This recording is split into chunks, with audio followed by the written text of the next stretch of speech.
Hi, my name is KJ Singh.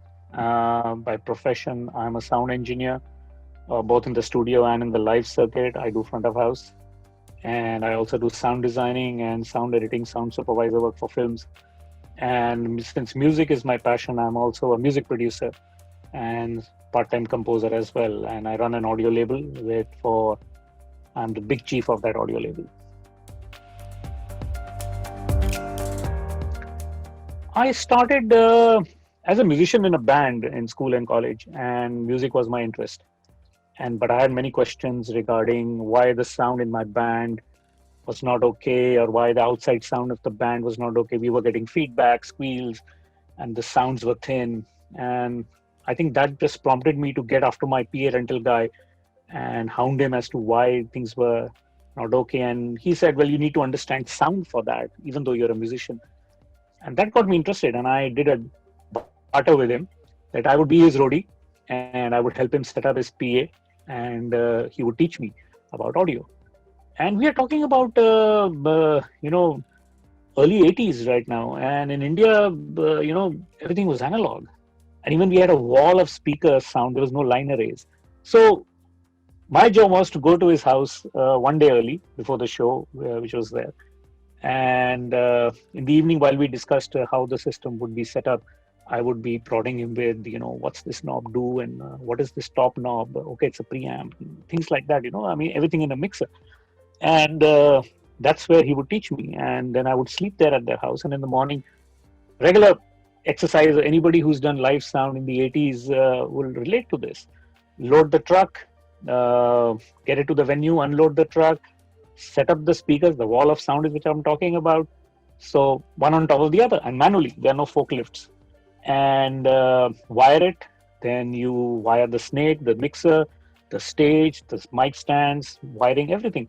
And remember, that time there was hardly any monitor mixing happening. Mostly it was front of house engineer did the monitors as well as the front of house mix.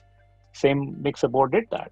And so we had to wire everything and then wait behind the speakers to tweak the amps in case they were doing a pink noise check or something. And when the musicians came on, we helped them, mic them up, set it up for them, set the monitor angle for them, and then just wait on the wings during the show and just watch. So we got like the best seats in the house, so to speak, to watch the shows in the return for doing all this. And then show is over, you pack up, repeat the same exercise in reverse. So that's been the story of where I got interested in sound, particularly in live sound, and it was very fascinating. And I was fortunate to be an assistant engineer on some iconic gigs, with the original band Shakti when they traveled to India twice, in 82 and I think in 83. And Dizzy Gillespie band, Charlie Mariano, the Jazz Yatra, all the Delhi circuits, which were doing fabulous music. And I happened to be an assistant engineer on most of them, and culminating in me being an engineer on Kishore Kumar Naidu, iconic playback singer of India, at the Indira Gandhi Stadium, which was like a dome-shaped stadium. And you can imagine how uh, tough that one is to manage in the live sound circuit. And the only thing was that as an assistant engineer, you cannot touch the console. That was not allowed till you graduated to becoming a full-time engineer. So that was quite a while when I learned this craft.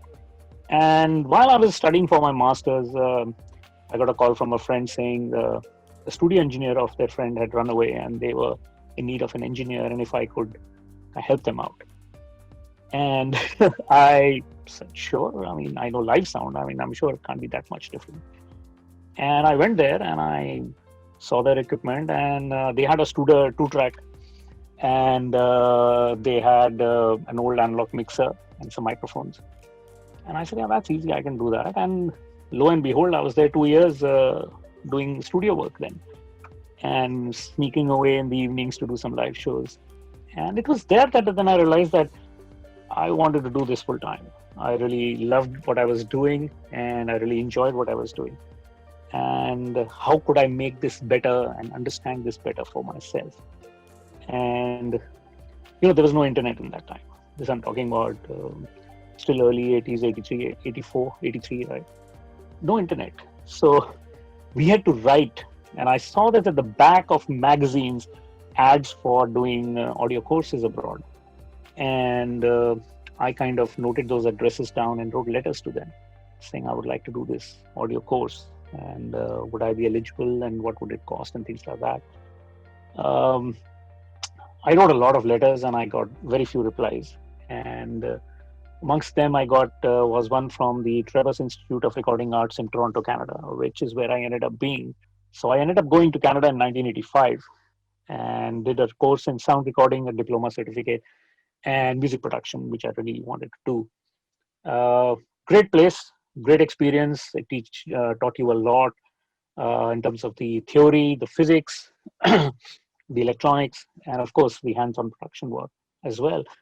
So when I came back to India after 2 years, uh, there was no concept of a freelance engineer, which is such a common thing now that everybody's a freelance engineer, whether you're for studio or for live, particularly live section. But you either worked for a studio or a rental company, or you owned a studio or you owned a rental company. There were no freelance engineers. So I decided to form my own production company and do my own composing, recording, my own engineering, and my own production. And so my company, Fast Forward Productions, was set up in 1987, and lo and behold, we were doing music production for jingles as well. Everybody does when they're starting off. Since I had interest in music, I was also encouraging a lot of bands to come to me and help them do their demo work. Uh, and in lieu of that, I would also end up doing their live sound. So in Delhi circuit, I was doing live sound for practically every band and artist, and at the same time doing earning my money, most of it through doing TV serial work, which had just started. And cut to a few years later when Vishal Bhardwaj, the filmmaker now, but at that time a music composer, uh, reached out to me, and he was a junior in my college, and we knew each other, and said that he might get a film to do, and would I like to be part of it. And he wanted actually me to move to Mumbai now. I refused the moving to Bombay part because I didn't like the city at that point.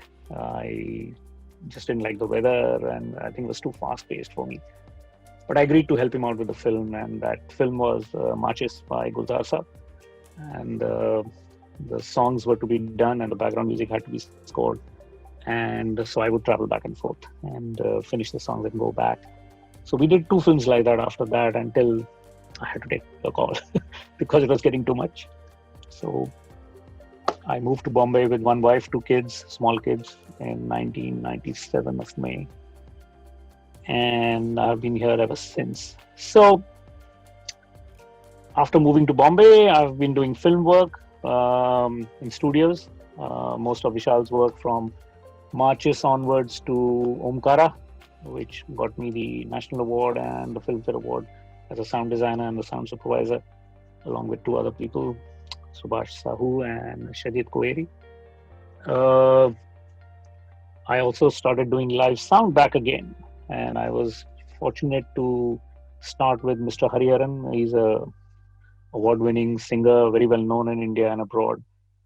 And him and his Colonial Cousin bandmate Leslie Lewis got hold of me, and we started touring with the Colonial Cousins as well. It was great fun, a great ride working with those 2. Traveled the world, saw so many places, met so many people, had a wonderful time until I was requested by the man himself, Mr. Harman, at one point to come and help him with his live show. This first tour of India was going to happen. And I knew his engineer, H. Sridhar, very well. We had been communicating off and on, and they asked me to come and help him. And of course, along the way in the live circuit, a lot of other Indian artists, iconic ones like Lucky Ali, Rekha Bhardwaj, Jagdeep Singh, a famous ghazal singer, and of course bands like Indian Ocean, Rabbi Shergill. I had worked with them in production in the studio, so I kind of helped them with the touring as well.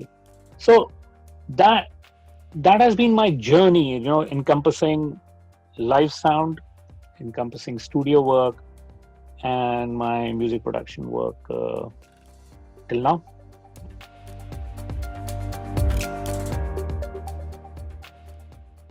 you can never know enough. We all come to a point where you think, I've done it all. I've been through so many live concert events. I have done so much work. I have so many films, so many songs, whatever. But you still can never know enough. You need to know the basics of physics. You need to know the basics of audio. And every day is a new experience which you learn. So I think just going by the fact that take each day as it comes, that's been the most important learning thing, because every time I've gone in thinking, I know this, I can do it.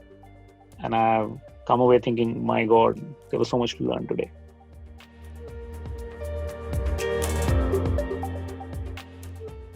My most memorable, of course, is Maachis, recording that, my first ever film, Gulzar Sab and Vishal.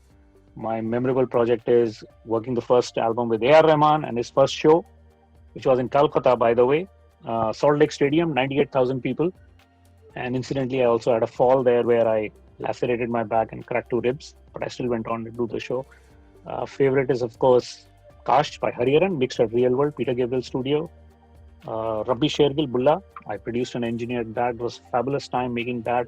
And of course, with band Indian Ocean doing Kandisa and Black Friday and Tandanu. Amazing projects. I still have amazing memories of that.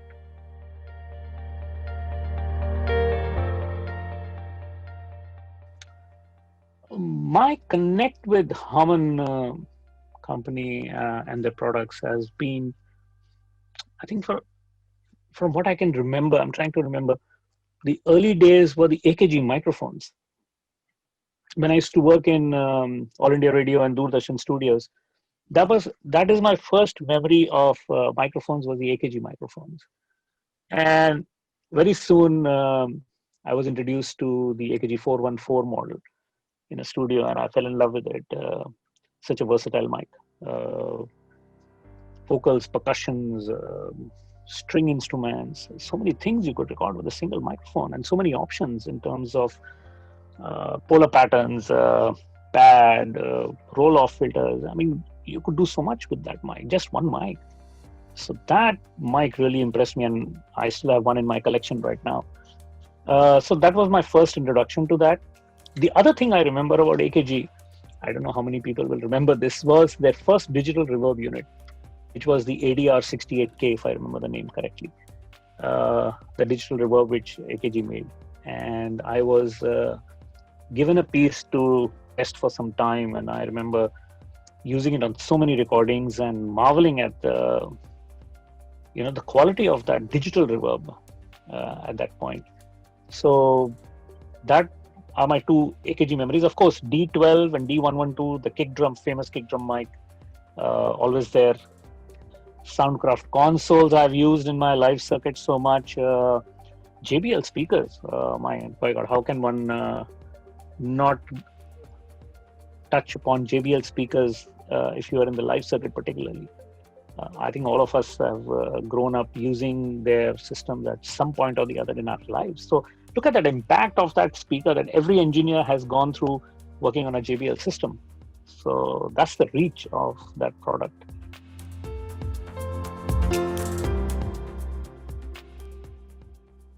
For new engineers, stay hungry. Keep the fire burning.